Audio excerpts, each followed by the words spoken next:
Rebecca Morais, our main speaker. And to my left is Sam Wilson, who shall be giving us our vote of thanks, both of whom have fulfilled this role for 3 years running. Our topic tonight is something of great importance that affects all our lives deeply, including our future, our environment, and raises several ethical issues. That topic is the rainforest. We hear about it every day, in school or through media, holding logging companies entirely responsible for the destruction of natural beauty. However, perhaps it is time to stop. This is important. This is not a point we can emphasise enough. Through our own faults, we've emitted carbon dioxide at such a ridiculous level that we are now suffering the effects. But what is even worse is that the developing world would suffer even more.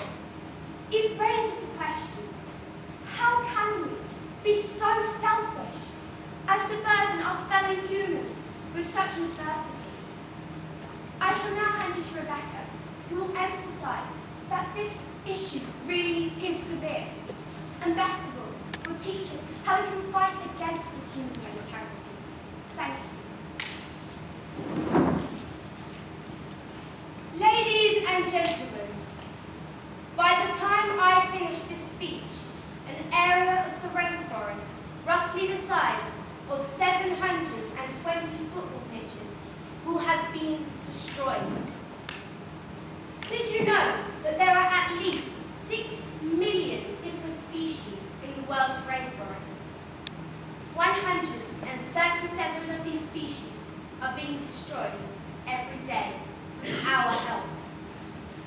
Now, you might think that the rainforest is full of birds and monkeys swinging in every direction, snakes slithering along the floor, but you are deeply mistaken.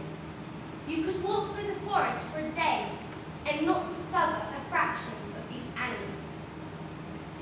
Obviously, we are not talking in a literal sense when we say you are killing these animals, but what we do and what we buy can have an enormous impact on their lives.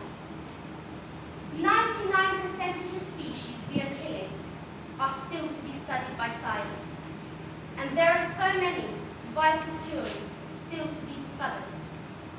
And as Aaron Bernstein said, in losing species, we are losing a treasure trove of life-saving medication. So why exactly am I holding you as a society responsible for the loss of these species? I do so for it is you and I that fuels these companies, that provides us with the luxuries of our everyday life. Moments. But do you know what will happen in 50 years' time? Do you know what will happen? There will be no rainforest, nothing at all. And please, raise your hand now if you would like there to be a rainforest in the future for your children. But we do nothing about it. There are so many resources in there that's still to be discovered. It's a sustainable manner that they will use. It would not be an issue. They are being exploited for the timber value and the farming value by large corporations such as Mitsubishi, Unicorn and Texaco. What is worse is that the Indians that have been living in these rainforests for hundreds of years are being forced out of their homes without any choice. They are the ones that are living in the best way, an eco-friendly way. And as a listening audience, I can understand that it may be difficult to grasp the concept of having everything you know taken away from you. So let me help you. The government decides to knock down your home without giving you any warning or compensation. You're forced to find your way to the streets.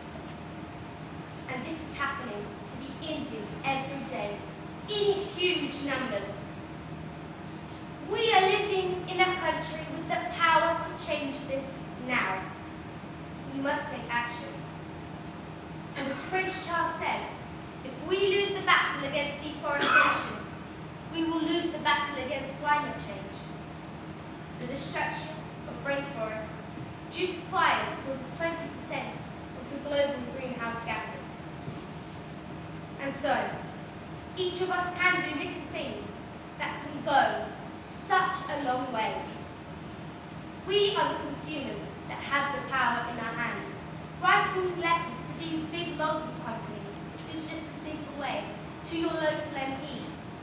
Please, if you can, consider joining a charity like the Prince Charles Trust Fund, where the money goes to preserve areas of the rainforest.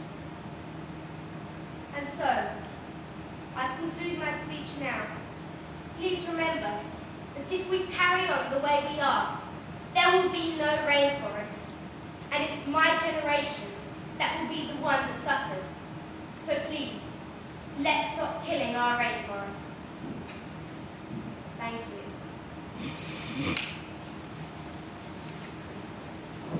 Thank you, Rebecca. And now I invite the Rotary Club to ask a question.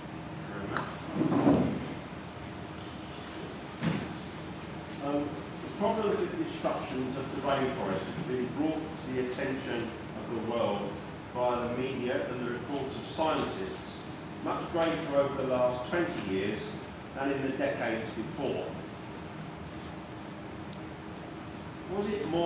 Was more or less damage being caused to the world by the atmospheric causes of coal burning, etc., in the 18th and 19th century than by the industrial damage of the 21st? Okay, thank you. Now this is something that can be debated either way, because the coal is very much affecting the rainforest. But if you think about it, now in the 21st century, we have things that people didn't have before. The cars and the luxuries, the things that we don't need, and people lived much more simply before in those times. And so I think basically it's a balance really, the same kind of effect, but it's getting worse. Because they didn't know, but we know, but yet we continue to do the same thing. And it's large companies just wanting to provide us with the luxuries for our daily lives, and things that are not being recycled, incinerated. And so I think that possibly we are doing more than they were. And so I think that we need to take action now and to make it aware to many people as possible. Because they didn't know, but we can, so we have the power now. So thank you. And now for a vote of thanks from Sam Wilson. Ladies and gentlemen, I sincerely hope that you've learned something about what is happening and how we can prevent it. I would like to thank Rebecca for her speech tonight. I find it amazing, although we live so many thousands of miles away from the tropical rainforest, we are still in control of a lot of what happens there. What happens here affects the rainforest. What happens in the rainforest affects us here. We are at the very last tick of the clock. We have to take this opportunity to help people in those forests. And if we do not, we are betraying, perhaps fatally, the generations that come after us. What we need to realise is that climate change is the greatest threat mankind has ever faced, and halting tropical deforestation must be part of the response. We hear about climate change so often, it rarely sinks in how big a scale the matter really is. It's ironic that we know our Earth is dying. We know polar ice caps are melting. We know small islands are flooding. But yet we still drive our cars, obtain energy from coal power stations, and worst of all, cut down the trees that could potentially be the saviour to our solution. So, what can we do? As consumers, we can demand that companies act responsibly, since businesses are driven by profits. If we cooperate, we can change the situation and work for improvement. Don't think all hope is lost. We are not at the tipping point yet, but it is rapidly approaching. So let us act now, before there is no way back. So thank you, the audience, for listening, to the judges, and to my fellow team members, putting such an important message across. Thank you.